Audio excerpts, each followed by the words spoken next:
just inform you that the talk is live streamed and will also be available afterwards on our webpage and on YouTube. So enjoy the talk. Thank you. Okay. Thank you, Ida. And thank you to the Kunstmuseum for making this arrangement, facilitating this, and of course the amazing show. And most of all, congratulations to you, Anna, for your achievement. Thank you. Yeah, and for arriving here from Oslo. Yeah, only slightly late, yeah. I thought maybe we should begin by you perhaps describing in your own words the work that you're presenting here. Well, it's a work that is sort of an accumulation of I think a lot of writing and thinking and sculptures that I've been making throughout the past years. I just finished my PhD at the Art Academy in Oslo. Oh, congratulations again. Thank you. And Felix was my advisor for quite a bit of it. And then this project sort of stems from that. It really does. Like, it was so helpful for my thinking. I started out with like delving into new materialism, you know, from maybe like from 2012 on, like Documenta, and, you know, looking into also Arte Povera and trying to think differently. I wanted to think about matter, and I wanted to think about sculpture in a different way. And I really wanted to focus on our bodies and what a body is and what it does, and just reading and thinking and creating sculptures where the materials would change each other. And that, through the years, ended up in these kind of projects where the materials in, for example, the goblets, the glasses in the exhibition, actually sort of grow and change together. And they also sort of change and grow anew our bodies when we ingest it or touch or... I think it wasn't apparent when first looking at it that a lot of the substances, reading the list of substances is a kind of poetry. A poetry of dangerous, banal, odd, and corrosive chemistry. Yes, exactly. I like that description a lot. Yeah. It is a lot of banal and pretty bad chemistry out there. Yeah. But it looks so beautiful. It's kind of like meeting someone who says terrible things in a lovely voice. Yeah, I know, but that's what it's like in our daily life. I feel that we are somehow always encountering these beautiful, like, seductive things that aren't necessarily good for us.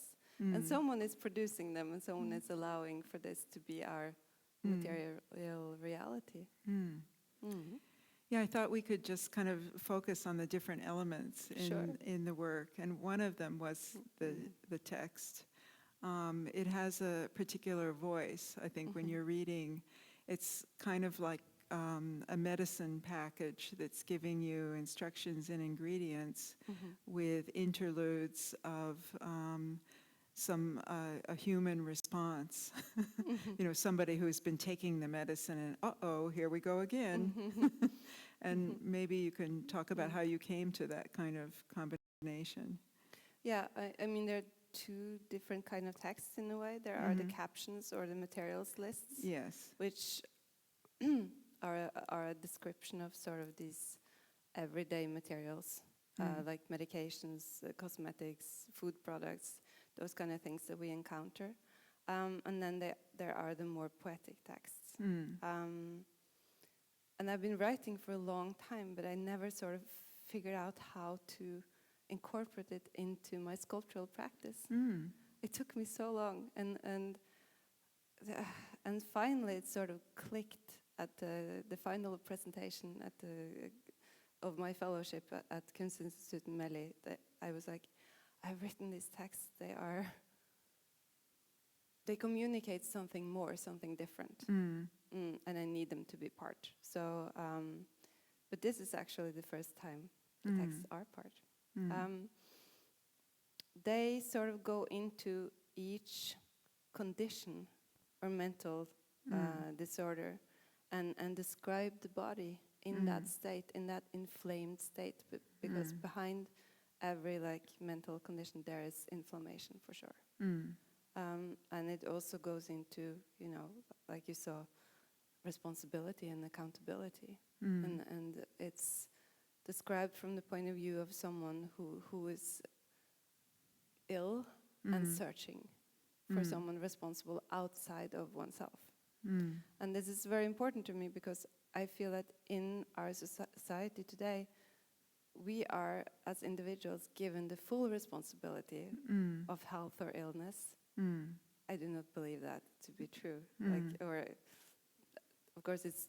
I just don't think it's that easy, and I don't think that politicians or people accumulating wealth on the expense of others should really be let off the hook that easily. No. They don't. Yeah. And of course, you've followed the whole opioid crisis. Yes. Yes, exactly. It's crazy what some people will do to accumulate wealth. And you must be aware of Nan Golden's work as well with that, by throwing the pill bottles in the Temple of Dendur pool. Yeah. I think there are some amazing artists that have worked with these kind of like issues before. It took me a little while because I'm more of a poetic, intuitive sort of artist. But as soon as I figured out that I could use more of my poetic voice, like more like poetry, then it sort of clicked. Yeah, but of course I admire that project from Nan Golden immensely.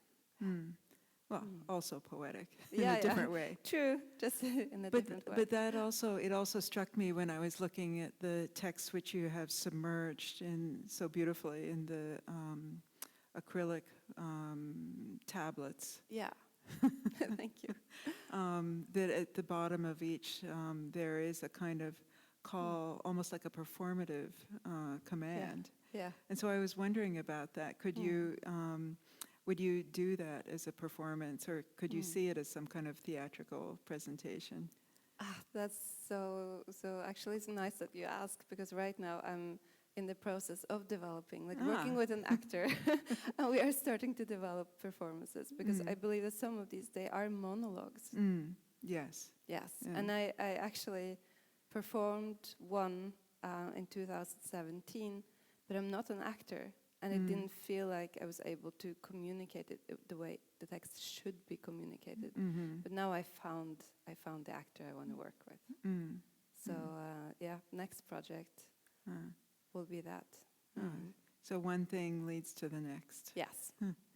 Is that how you work with materials, for example? Yeah, I used to like draw.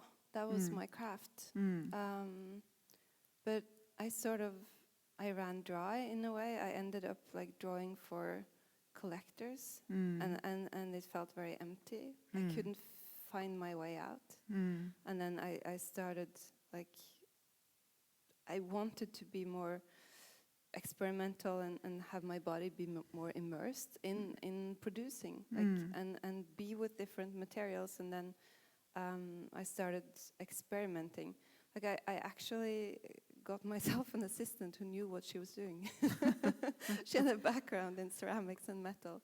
She was great. And then I just said, okay, I want to learn. I want to try and figure out everything. Where can we start? And then we just did. And we sort of just played, and I worked with salts a lot.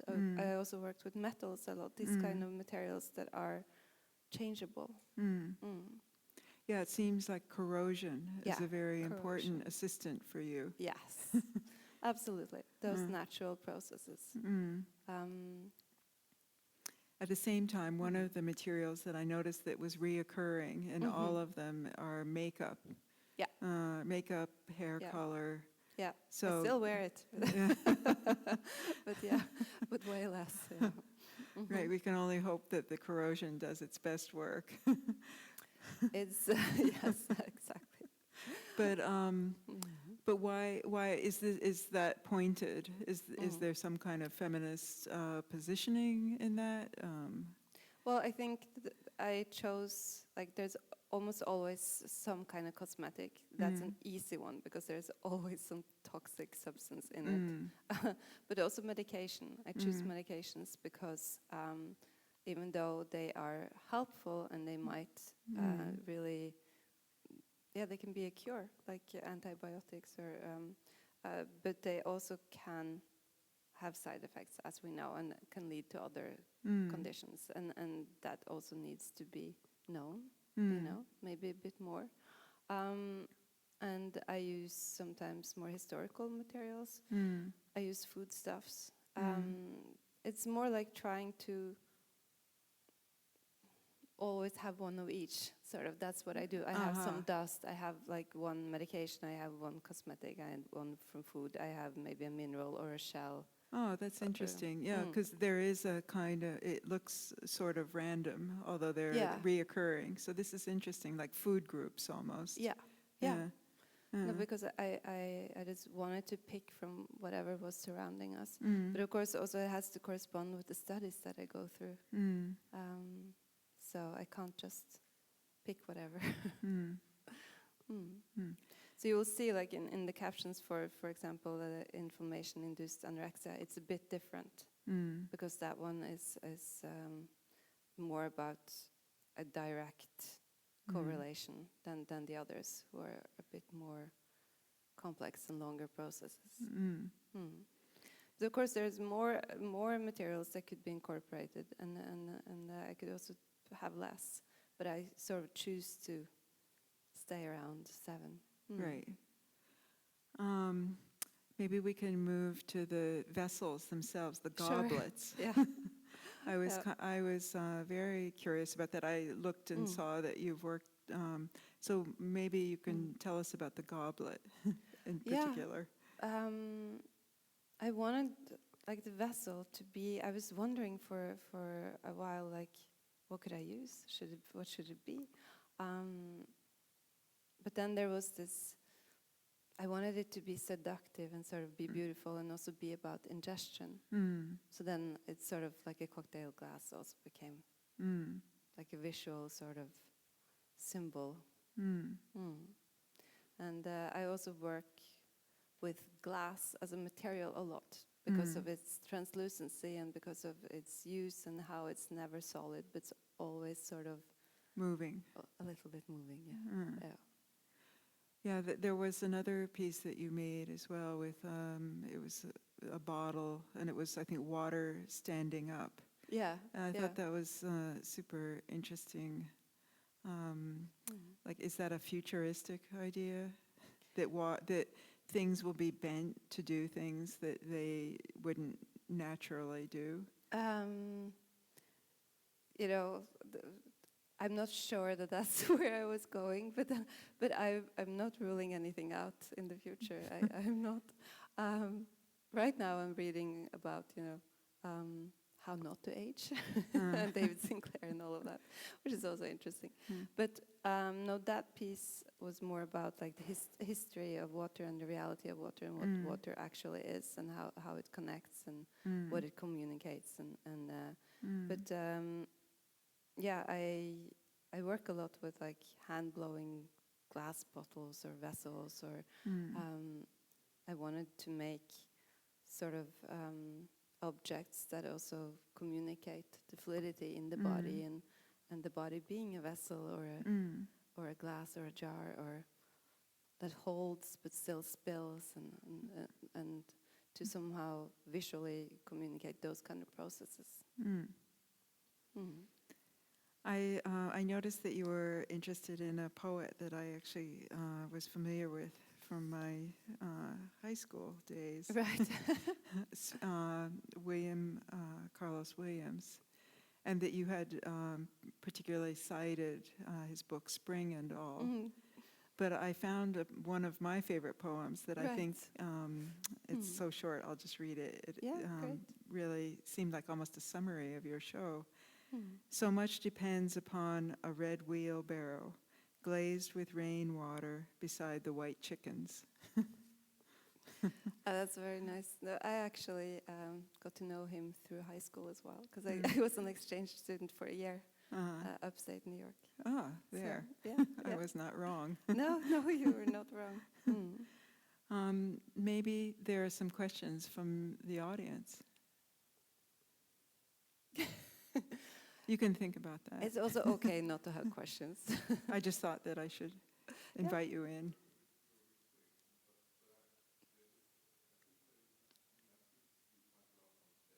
Yeah. Mm-hmm. Mm-hmm.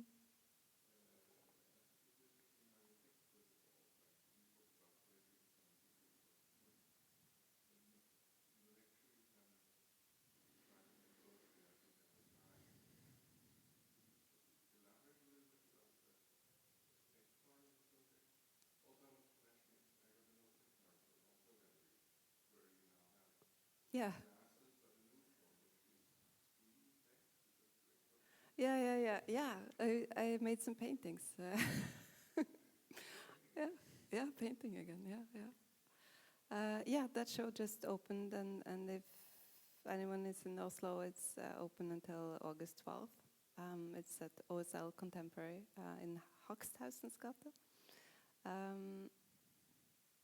Yeah, I like I said, I just sort of started incorporating text like in the exhibitions, sort of this way, like here on the acrylic tablets, and in the OSL show on paintings. So it's oil stick on acrylic. It felt like the text part has been so important. Whenever I would show these kind of like goblets, wherever it would be, like the institution would be always a little bit like, oh, so much text. Do we really have to have all these like materials list on the wall? Because it's difficult for the audience and readability and those kind of things. Not here, but for me, that is the work in a way. Of course, I'm a very visual artist, and the colors and the growth and all of that is very important. But the captions, like the materials list, without that, the work is just sort of floating around without a home, you know. Because it's about how those materials and how the narratives and coming to be of those materials, how they sort of vibrate together and become something different. And then the more poetic texts, which are about, you know, the body having that singular condition and how that is like. Yeah, I use science in a poetic way, but I think, yeah, how can I say this? Yeah, it's always poetry first, and then I just borrow and steal from science as much as I can.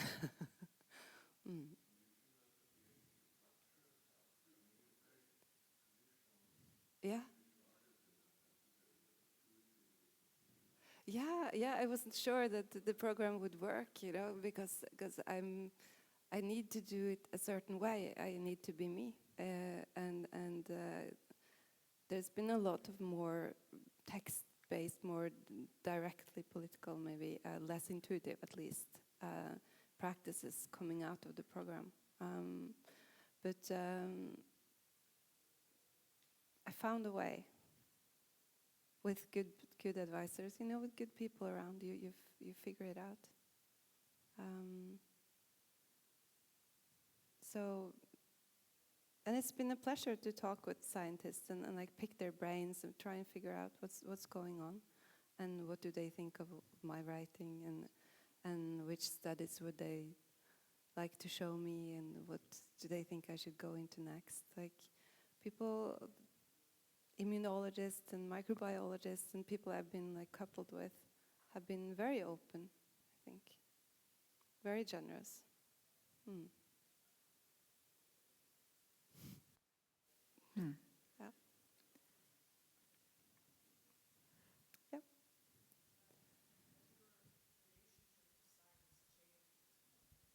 Yes. I think I was much more insecure about like reading studies and going into, like, could I actually really study chemistry? Those kind of things. But now I'm not. Now I'm like, okay, it's all like possible to figure out. At least most of it. Like I know. I took a course in microbiology and it went really well until they started with like quantum physics, like on the blackboard, like all these equations, and I was like, okay, now I can't follow this. Yeah. So most of it is attainable through time, at least.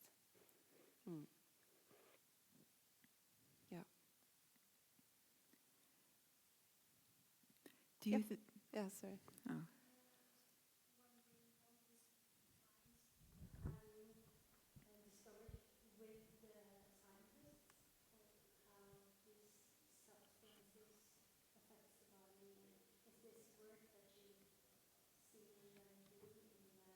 In the labs? No. No, this is mainly from going through studies. Yeah.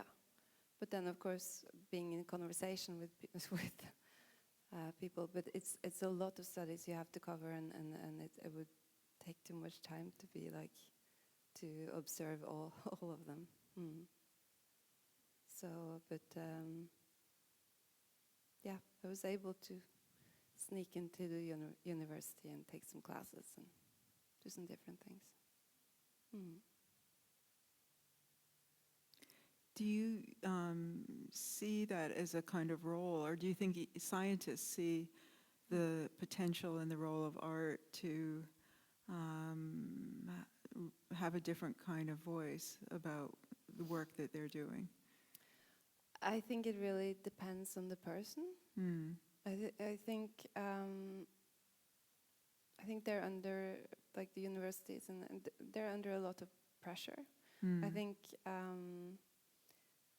some may have seen me contributing with press in a way, you know, and they need press to get funding, maybe, you know, but that's fine too, you know. Then you can have interesting conversations either way, and some as individuals are very open, but I would say when I took different courses and tried to maybe ask different kinds of questions, it's a bit more difficult because there's not much time. You know, the students, they have their exams, and it just, I don't know. But there is a kind of criticism there. Yeah. And so what has been the reaction of scientists to that? It's been varied. Some will support, you know, very much what I'm doing. Others, because what I also am proposing is looking at the body as a system, you know, and not separating things. And our medicine and our thinking about the body has everything separated. So, of course, I've also been asked questions like, are you into alternative medicine, those kind of things. But I just want to understand and learn, and want to integrate all of that learning. So I don't have like it's not about prestige for me in a way, you know. I don't have anything to defend. Art can be anything, and I can ask questions, and I can think through the work, and then we see what happens next. So it's different. I have a freedom. That's what I experience. That As an artist, yes, right? the scientists don't the same way. So that's maybe something that they would comment on, like, you can just do it. You know, you can just do this. You can propose this, or show this, or question this. Yeah. But you are collaborating with them in a way. Yeah. So there does exist potential for an even more perhaps articulated collaboration. Sure. Yeah. Right now, or I'm working on a public commission for a new house or new building at the university in Oslo called Livsvitenskap. And that's new, where they are actually integrating different fields or different studies together like in one house instead of being in separate houses. So the idea is that that will further communication in between fields. So we'll see. What about the inclusion of the jacket in this? Yeah, that was something new. I worked with textiles a lot, so I wanted to do like something that was next to the skin.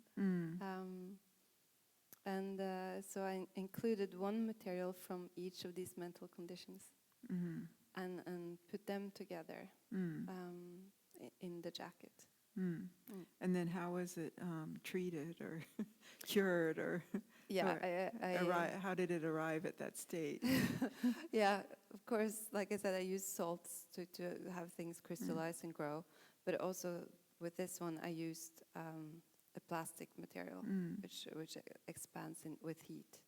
So it's a little bit different, and I also used a bit more pigments.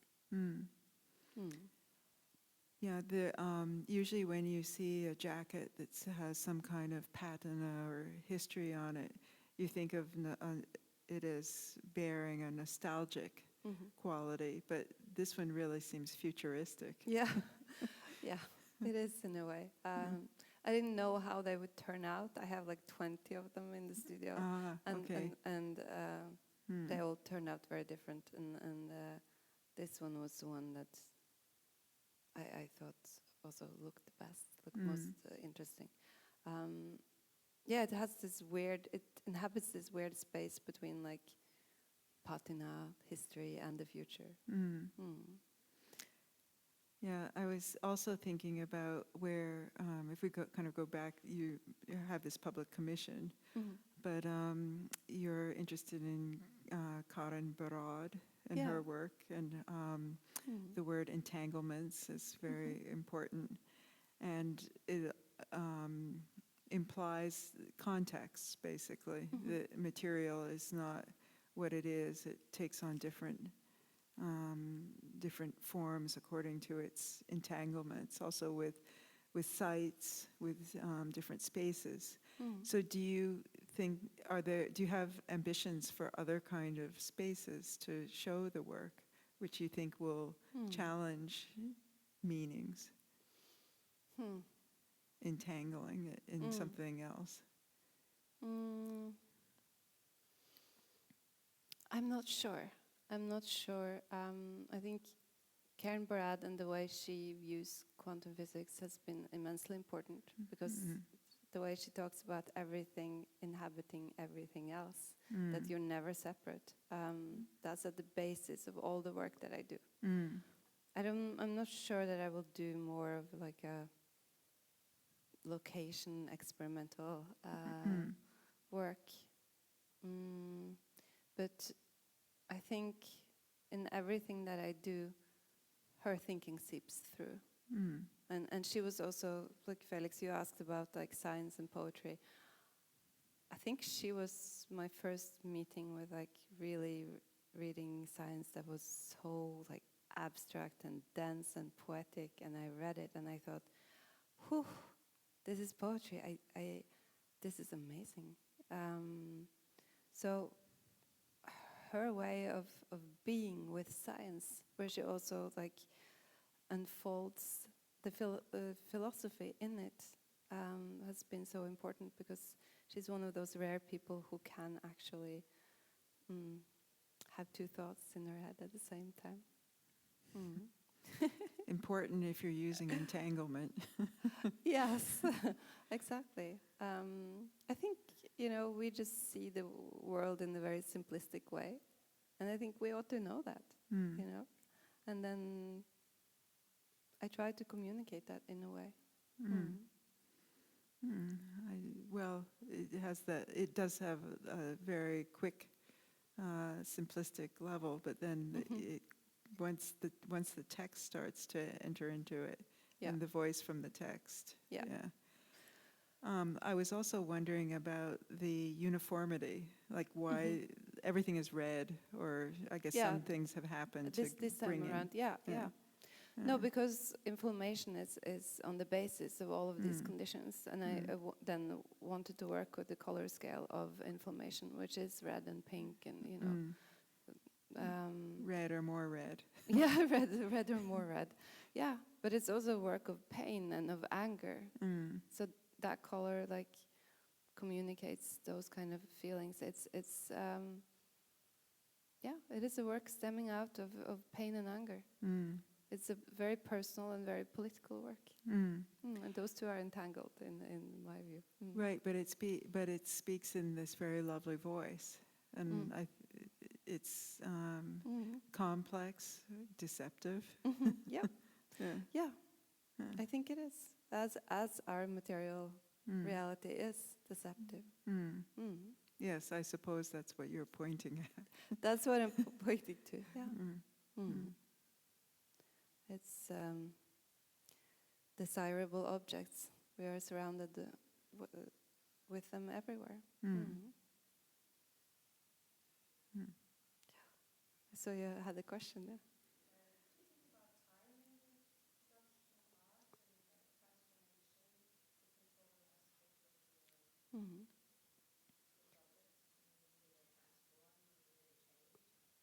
Yeah, they do. I made some sculptures previously where nothing was sealed, but things were like just changing over time. But when I started working with these kind of substances and mixes, I had to seal them actually for like safety reasons, you know. They are, yeah, in a silicone, a silicone polymer. Yeah, you don't want to go and breathe those those salts or no. So, but they do still change over time. Like nothing is really solid, you know, and everything is changeable. And sometimes a little growth will come up on the side of the glass and start to like trickle and grow on top. That happens. And because these materials are sort of growing and changing together, still even sealed, the color can change. I do think about time because that's also something that Karen Brad goes into quite a lot, talking about there's not a linear time, you know, but every moment is threaded through with the past and the future. So I try to use materials from different times, but of course these are also like a snapshot of now, because it is whatever is around us at this moment.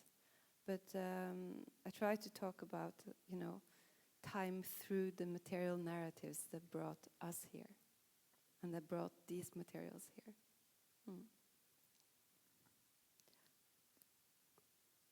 Okay, any other questions?